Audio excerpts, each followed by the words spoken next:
आज आम्ही जाणार आहोत पुण्यातील एका आगळ्या वेगळ्या ठिकाणी. हाय हॅलो नमस्ते, स्वागत आहे तुमचं माझ्या मिनी ब्लॉगमध्ये.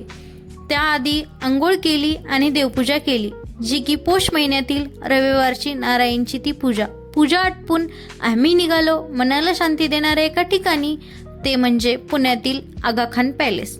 आगाखान पॅलेस हे पुण्याच्या इतिहासाचे सोनेरी पान.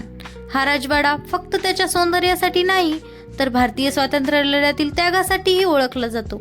येथे महात्मा गांधीजींच्या आठवणी म्हणून त्यांच्या वापरातील वस्तू जसे की चष्मा, चरखा, चप्पल आणि भांडी जतन केली आहेत.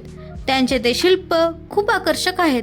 कस्तुरबा गांधी आणि महादेव देसाई यांच्या समाधीस्थळी गेल्यावर एक वेगळी शांतता जाणवते.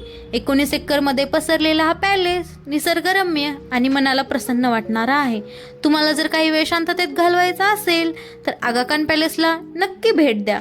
तुम्हाला जर आजचा ब्लॉग आवडला असेल तर कमेंट बॉक्समध्ये नक्कीच सांगा.